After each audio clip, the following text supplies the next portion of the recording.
through everything it needs to go through in order to be accepted. And it appears that what I've done is taken a metaphor, and that metaphor I've used to connect all the pieces in the How to Use Science of Mind book. Okay, so let's start off with a story. There was a duke in the Middle Ages, and he was walking through the forest, and then he started galloping through the forest, and he had all of his minions with him, his entourage, and he looked around, and he says, "Wow, that arrow is in the middle of the bullseye of that target on that tree." And he looked over here and he says, "My gosh, that arrow is in the middle of the bullseye on that wall. And there's another, and there's another, and there's another." And the Duke went, "Oh my gosh, who has this wonderful, wonderful talent? Who hits the bullseye every single time? Go out, take your horses, look for this person. This is an amazing person." So they're all over the place looking, galloping around. Finally, they find this young man who has a crossbow and the same arrows that have been used. And the Duke comes up to him and says, "You are so amazing. You hit the arrow every single time in the target. I want you to be part of my royal guard. Would you please do that?" And the young man said, "Yes, I will do that, Lord, I will do that." And the Duke said, "You know, I would like to know your secret. How did you get so good at putting that target right there in the middle of the bullseye?" He says, "Oh, well, that's very easy. What I do is I shoot the arrow first and then paint the target around it." Now, really, we all can do that. We all, and I'm gonna use my little archery thing here to show that nature, the world, God is all around us. And we can shoot all over the place. There we go. So we can be shooting all over the place, and I'll pick those up later. They're just little marshmallows, fruit flavored, by the way. But we can shoot all over the place, and there's nothing wrong with it, but we can kind of get in our own way, because it's like getting on that horse and galloping every which way, and you don't know where you're going. If you don't have a goal, then you're just bouncing all over the place. So this is what I believe Holmes was saying in his book, is how to not just go willy-nilly, shooting all over the place, getting on that horse, bouncing all over, and trying to find a way to get to a goal if you don't even know what your goal is going to be. So I'm going to use, obviously, the idea of archery to be able to pull all the concepts that I think are salient for the How to Use Science of Mind book. And I call it target practice because, indeed, we want to make sure that we target our goals. We don't want to hit willy-nilly and go, "Oh, I don't get it. Why am I here on this earth?" You're here on this earth because there's something special about each and every one of you. And to be able to focus on that and to get that energy behind you and the law of mind behind you and all the wonderful capabilities behind you, so that you just go zing straight for that target.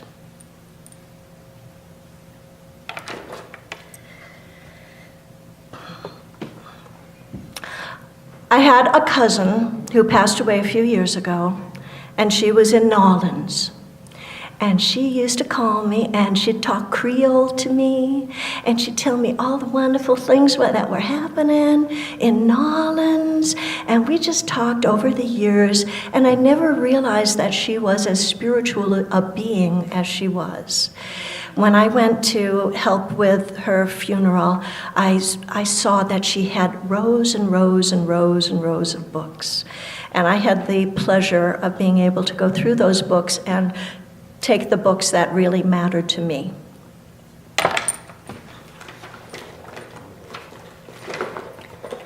Not only did she have one How to Use Science of Mind book, but she had two.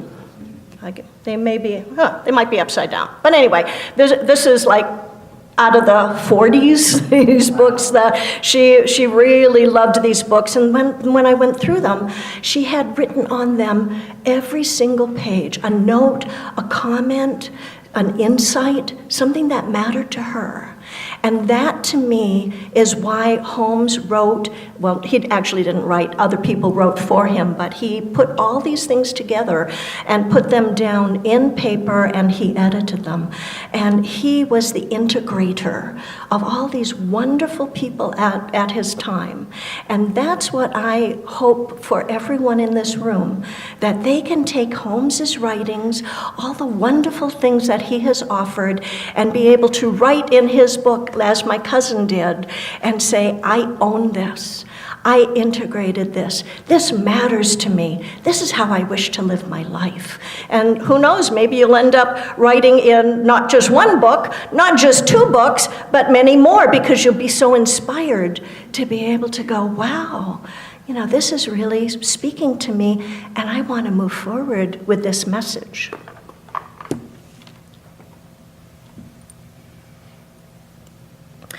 So let's get into the Science of Mind book. I'm going to just talk briefly about 6 concepts that he had in the book that mattered to me. And then the next section of my presentation, I'll actually go through the ability to do a prayer and how a practitioner does a prayer, and then how a practitioner will help the client to align in the same way that Holmes has aligned people by reading the Science of Mind book. And as a metaphor, I'm going to be using the concept of archery. The first and most important concept is universal power. And that, to me, is represented by targets. That unlimited power gives each of us potential.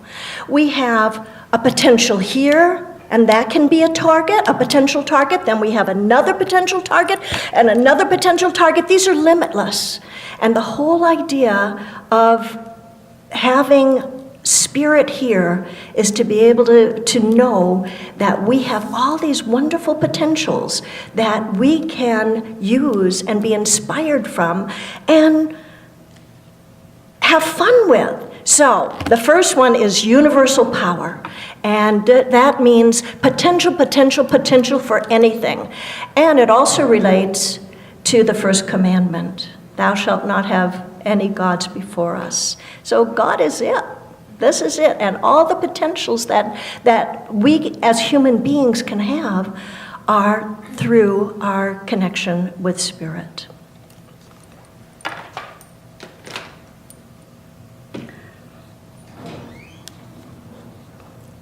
The second is being human, being a person, knowing that each individual person here is an individuation of God, like that drop in the ocean, that drop that comes from the ocean. It's still part of the ocean, but now, once you've become that drop, you are unique, and there's so many wonderful variables within that unique drop of ocean. You're still part of the original, but now you have special things that you can do. And one of them is to create. God could not create by just being God, because God's everything. God needed a conduit, and we are each conduits. And we each have the ability to create wonderful things that are unique to us. Just like our fingerprints, we create our own way through the world, and that's part of our journey.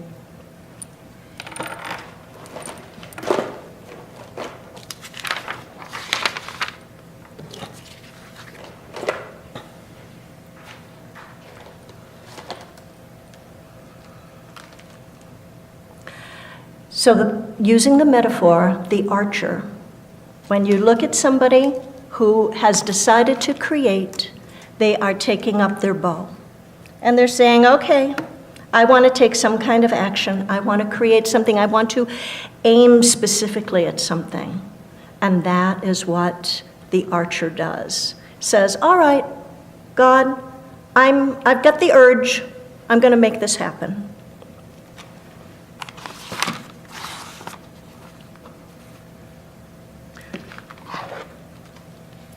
The next chapter in How to Use the Science of Mind is race thought. And this is a concept that people struggle with because they don't really quite understand what race thought is. And if you are, again, taking the target, and in the center of the target is spirit, that's your goal, to live in harmony and divine comfort with ease and grace and spirit. Every place from that central target is not being on the target, so you have missed your mark. And in archery, that's called sin. So you have sinned. So really, when we talk about sin, sin is not a horrible, ugly phrase. Sin is just basically saying, you have missed the mark. You're not quite on that connection with divine spirit. And the rings around that target will tell you how far off you are from that central location. And we'll get back. I'm giving you the pieces right now, and then we'll put all of them together. The next is spiritual cause and physical effect. Now we've taken up our bow. We've decided we're taking our arrow of the idea. We're taking our bow.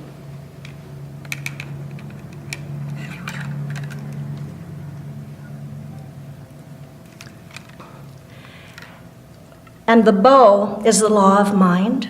It's that intensity. We pull back and we pull back and we pull back and we say, I want it.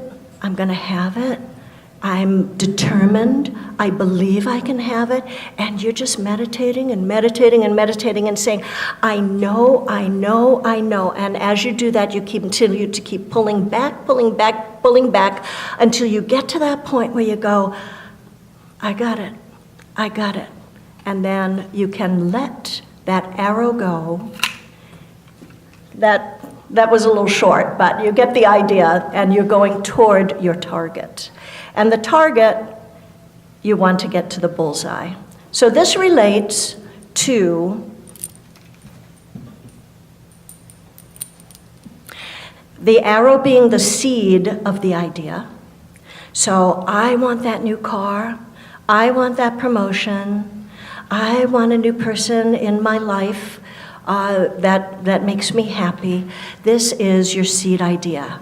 Then you say, I am putting all my energy, I'm putting all my forethought, I am going to make it happen.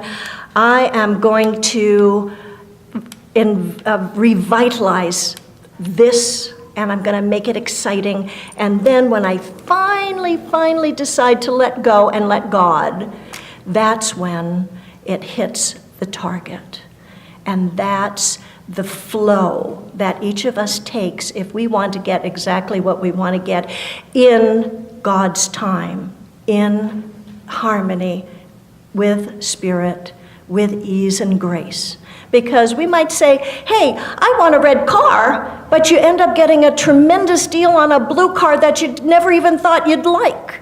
And as a side note, that happened to me. I desperately wanted a little 450 Mercedes, and I just kept saying over and over again, I want it, I want it, I want it. I looked at all these 450 Mercedes. They didn't work out really well. I tried them. I had this fantasy that I wanted this 450 Mercedes, and it didn't work out. I ended up with a little Miata, and I got a good deal on it too. So, Spirit does work in mysterious ways, but still, I was focused on the kind of thing that I wanted, and I allowed Spirit to bring me what was best for me.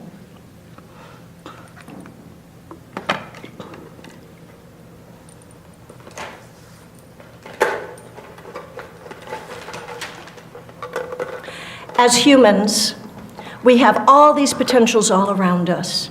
And we have our own specific, unique needs. Just because I wanted a Mercedes doesn't mean that somebody else doesn't want an RV or a truck or whatever. So what happens is we have our individual quivers.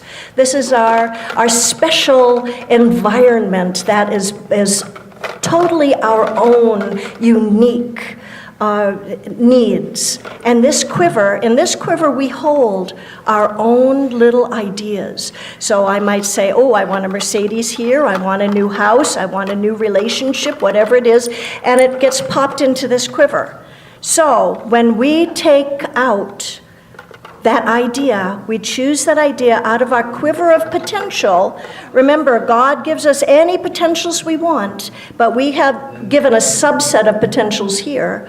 We pull out that special thing that we want, and then we fill up our bow, and we take that bow, and we say, okay, I'm going to focus, I'm going to intensify, and then when the moment is right, I'm going to shoot.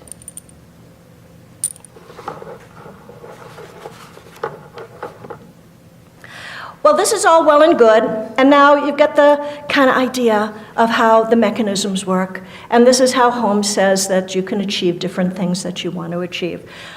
This is the kicker. The nature of consciousness. And this is the place where we get hung up and where there's a lot of issues that occur because, as we say, we don't really know what's happening. We don't understand why I'm going in this direction and all of a sudden I've turned in that direction. Why is that happening? And Holmes, in his chapter on nature of consciousness, describes what it is that is an issue for us. And he identifies two aspects to the human mind, and that is the conscious and the objective mind and the subjective mind. The objective mind is our consciousness. We say, oh, I'm picking this up. Oh, I'm going to pull on here. Oh, I'm opening the door. We are conscious of doing that. But that's only a small, tiny portion of what is going on in our psyches. We need to realize that there's all these other aspects within us that we have to deal with, that are affecting us. And the more we know about that process, the easier it is for us to clean out what we don't want to have anymore, and to realign ourselves, and to bring in new formulas that are just going to make us warm and cozy and comfortable, and to live our lives with ease and grace. That's where, the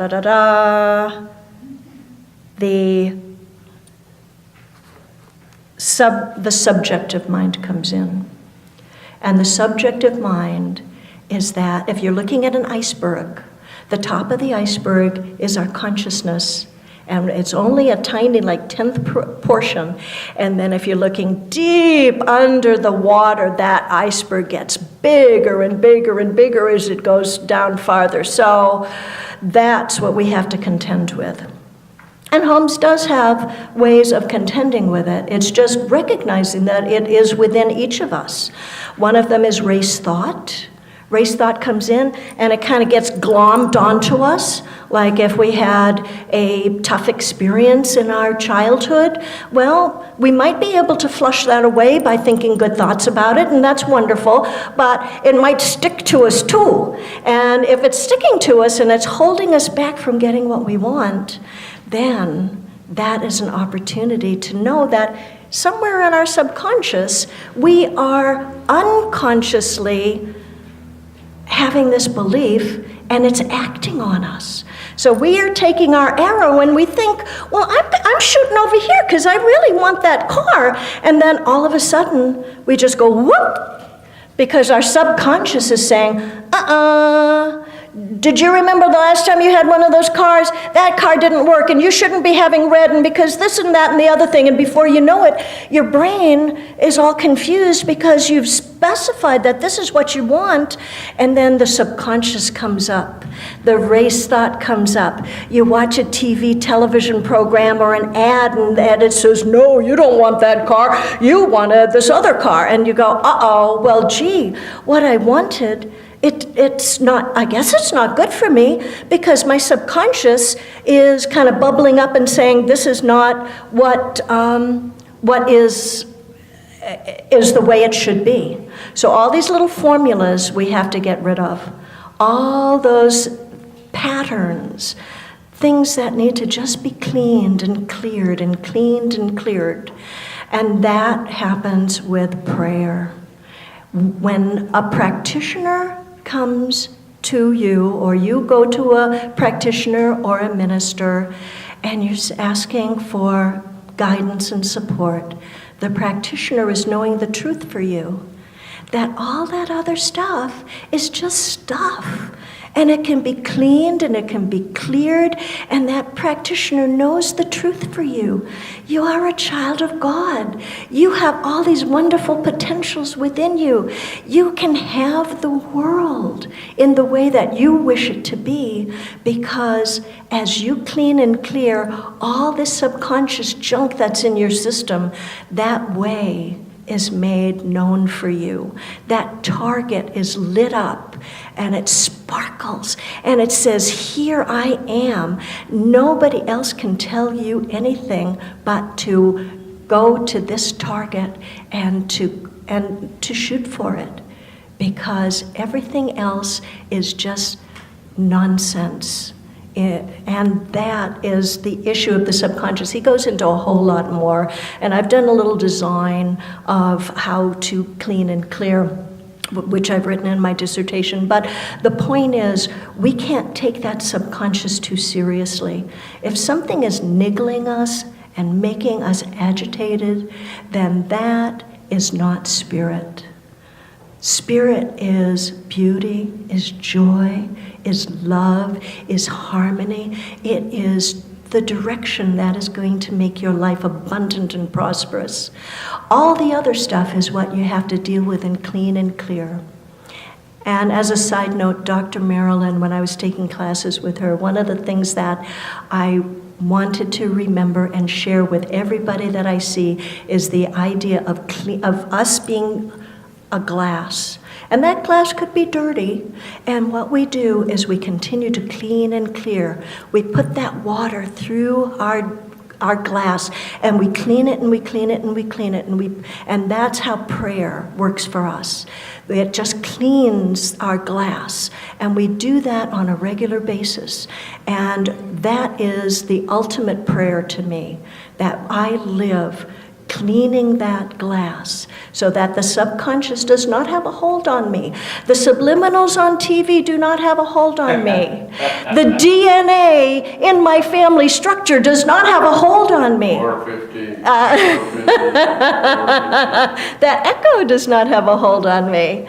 And I say to my family, because I came from a rowdy family, I say every day, in every way, I pray for the family DNA. And it's important to realize that, I hear so many people say, well, I inherited that. I'm stuck with it. I go, you don't have to take that on. You can be as fresh as a daisy if you want to be.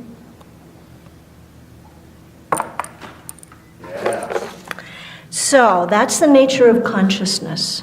And if you get a chance to read the How to Use the Science of Mind book, the nature of consciousness to me rocked my world. And if anyone would like more information, you can feel free to contact me, because it took me years to pull everything together and just to feel comfortable with all the wonderful things that Holmes said in that chapter.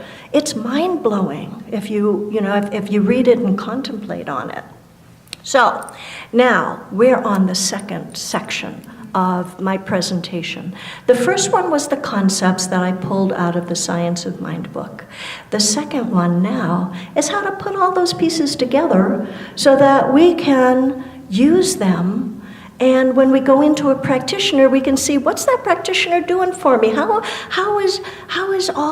all these pieces getting pulled together? So what I'd like to do is get a volunteer. May I have a... Okay, here we go. Now what I learned, thank you, sir, and you can face, ta-da! Thank you. Hey, I thought you were in Bora Bora.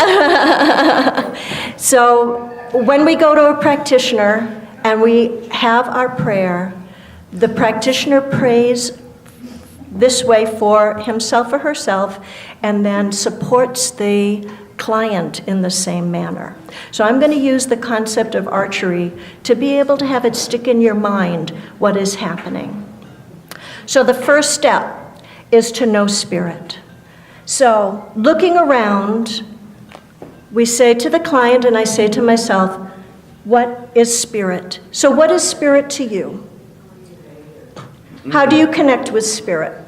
Oh, on a regular spiritual practice. I meditate in the morning. Okay, and what does it mean to you? When someone says spirit, is it joy? What is it to you? Oh yeah, it's love. It's okay. The basis of love, okay. and joy and passion. Okay, so the first step that a practitioner takes, and that the prayer that I learned through Science of Mind, is to say love, to say nature, to really know I am that I am that I am. It is all here, and it is all waiting for me now. Okay, so the second is knowing that you are a child of God. Definitely. So, that you are a manifestation of God, and you have all the things that God, all the resources, you just have to say yes to them. Okay, so now. Are you listening, Wes? We're taking the bow, and this, if you can please hold the bow, and this is the intention. This is the law of mind. This is what we put our focus on. We say, yes, please, law of mind. This is how we want to get what we want to get today. This is the journey we're on, and we need to do it through the law of mind in order to be able to get to our goal. So, step 3 is to identify what we want. So, what is something, an idea that you want? What could make you happy to get right now? Right now, regular exercise. Okay, so an exercise regime. Okay, so let's put that intention into the law of mind.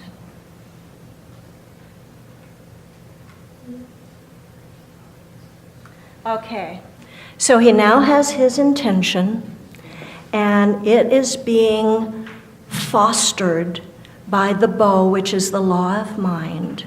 So this is seed, this is soil, and when he pulls back the bow, that is the plant being created. So, the third step is to focus on what you want, and the practitioner is supporting that connection with law of mind. So as you pull back and you pull back, practitioner is supporting that, knowing the truth for you, that you can have this. The law of mind is there for you. You are there already. And so, and of course, we're going to be careful about hitting. The wall. But let's go ahead and hit the target. Oh, you're brave. Put it on your head. Yeah, I was gonna say, it's not an apple on my head. There we go, close enough. That was good. You work at the fair. Now, the interesting thing about that is that it was not a bullseye, which is fine. Okay, well, all right. So he did it again, and now it's even closer. And this means that as he continues to keep working, if he chooses to go to a practitioner and continue to work with the practitioner, that gets closer and closer and closer and closer and closer to the bullseye. And what's interesting is maybe what will happen is he won't even need a regime. He might decide that he wants to play football. And he goes out and plays football and gets his energy that way. It could be Pickleball. It could be in many, many different ways to be able to get to the goal, because the goal is out there, and that's the critical part. So you can go around and around and around that goal, but as you continue to know the truth for yourself, it gets closer and closer and closer to the bullseye, and that is indeed the sweet spot. That's the comforting spot. That's the spot that says, I know I'm there. I got it. And nobody's going to tell me that I don't got it. And I have another cousin who made a fortune over her lifetime. She started from virtually nothing, and she just said, I know I'm going to be wealthy. I know it. And I don't care what other people say. I know that I know that I know. And this is when we were teenagers. I know that I know that I know. And she's a hard worker. And she managed to make it happen. And the fruits of her labors just keep coming over and over and over again. And she just knew.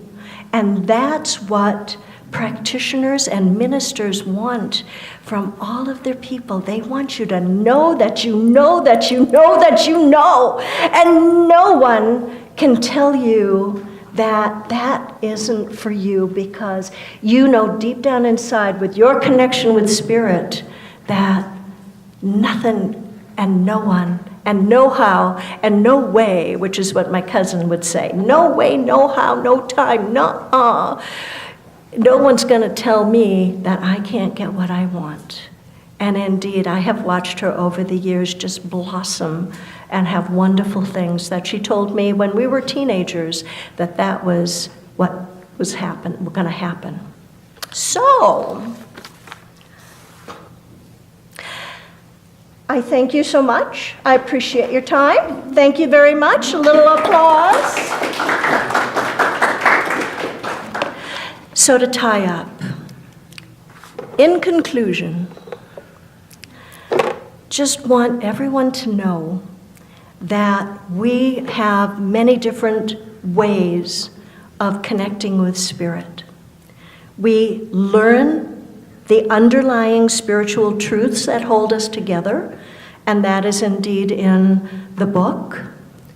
We also know the universal truths of love and beauty and patience and divinity and abundance and relationships and all those wonderful things that are indeed ours to enjoy, ours to claim, ours to say yes to, ours to aim for and just get bigger and more excited with and flourish with, because that's our birthright. We are the son, the daughters of Spirit. And indeed, that is reflected in the How to Use Science of Mind book. And then making sure that through our own efforts for prayer or through help with with those who have been trained as practitioners, to be able to have that support, to have the practitioner know the truth for you, and then you eventually know the truth for yourself, so that you act as a practitioner for others. And you don't have to get a degree for it, you don't have to get a license for it, you just know that you know that you know that you can help others in the same way that this book and practitioners and ministers can help you. And that once you kind of get the flow, once you get the rhythm, it gets easier and easier, and then you can share that because it's just flowing up out of you. Your quiver, oh, here it is. Your quiver then becomes filled to overflowing. And then that is when it gets really exciting because you can just share all over the place because there's just so much abundance in your life. And I found a quote. I'll end with a quote. And to me, it's the overall lesson of what the book is about, what practitioners and ministers are about, and what I do my best to live every day. It says, sharing the Word of God is not the bullseye. Walking in it is. And to me, that means we continue to keep looking at that mechanism, and we keep trying to get things going. But once we start living it, once we start understanding and incorporating that truth within us, and we know that we know that we know, then we cannot be pulled off course. That is not just aiming. We no longer aim for the bullseye. We are the bullseye. Thank you.